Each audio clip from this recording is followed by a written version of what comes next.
देखो, आज हम डिस्कस करेंगे जेनेटिक कोड के बारे में कि जेनेटिक कोड क्या होता है। देखो, in the process of translation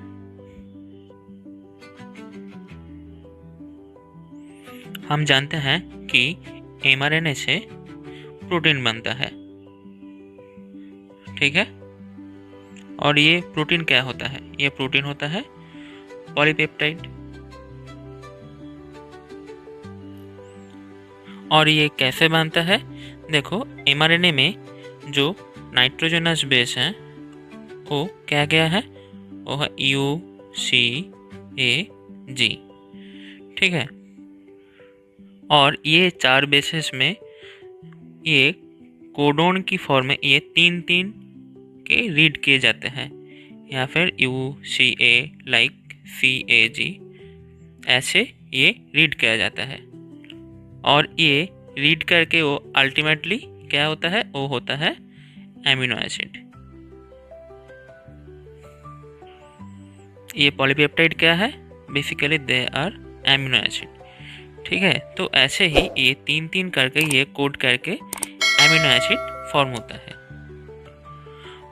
तो ये जो कोड होते हैं इन्हीं को हम बोलते हैं जेनेटिक कोड, ठीक है।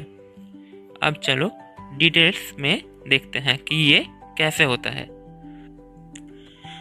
देखो, हमारे पास जो बेस है वो बेसिकली है 4, UCAG।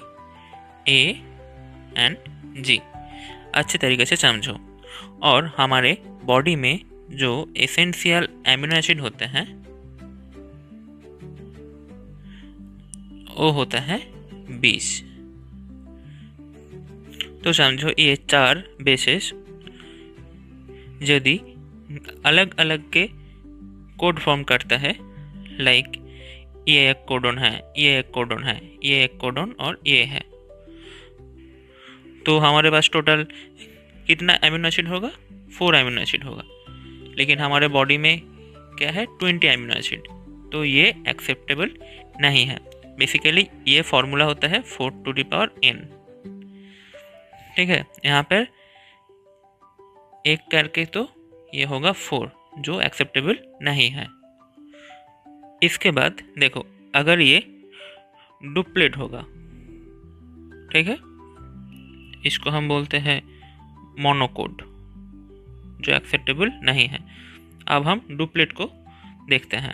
डुप्लेट का यानी कि 4⁴2, यानी कि UC और CA और AG लाइक ऐसे ऐसे करके।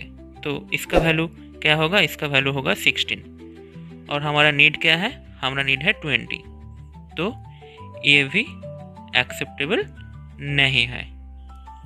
और इसके बाद हमारा नेक्स्ट कैटेगरी आता है ट्रिपलेट,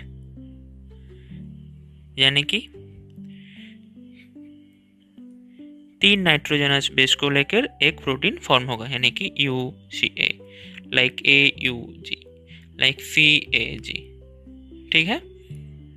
और इस तरह अगर फॉर्म होगा तो एमिनो एसिड का नंबर क्या होगा? 4⁵, इनके वैल्यू क्या होगा? 3। और total number of amino acid क्या होगा? 64, ठीक है। और ये 64 में से हमारा जो एसेंशियल एमिनो एसिड है जो 20, वो इजीली क्राइटेरिया फुलफिल हो जाएगा। और इस 64 कोडोन में से हमारा जो 3 कोडोन है उनको हम बोलते हैं स्टॉप कोडोन। मतलब इसका मतलब क्या होता है? इसका मतलब होता है ये जो 3 कोडोन है वो कोई भी प्रोटीन को कोड नहीं करेगा। मतलब हमारे टोटल एक्टिव कोडोन होगा 61, ठीक है। अब देखो यहाँ पर जो 61 कोडोन कैसे फॉर्म होता है। देखो इस पिक्चर में हमारा 4 मेन न्यूक्लियोटाइड बेस है UCAG, UCAG। और देखो यहाँ पर है, ये है एक स्टॉप कोडोन UGA, और ये दो है हमारा स्टॉप कोडोन, यानी कि इस कोडोन से कोई एमिनो एसिड नहीं कोड होगा, ठीक है। और जो बाकी 61 जो कोडोन है ओ एक्टिव है। जैसे कि यू ओ किसको कोड करेगा? ओ कोड करेगा फिनाइलएलनिन को।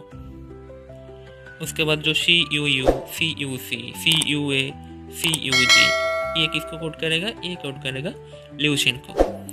ऐसे ऐसे करके, और यहाँ पर देखो जो ए यू जी है, ओ किसको कोड करेगा? ओ कोड करेगा मिथियोनिन को, और इसको हम बोलते हैं स्टार्ट कोडन। ठीक है, ये हमेशा ध्यान रखना, जो ए यू जी है वो है हमारा स्टार्ट कोडन। अब चलो इस जेनेटिक कोड का कुछ ऐसे करके कुछ बेसिक कैरेक्टर देख लेते हैं। देखो हमारे जो जेनेटिक कोड है उसका मेन कैरेक्टर है ट्रिपलेट। वो तो हम देख ही चुके हैं कि 64 होगा, और यह है इसका मेन कैरेक्टर। अब देखो इसके बाद आता है डीजेनरेट।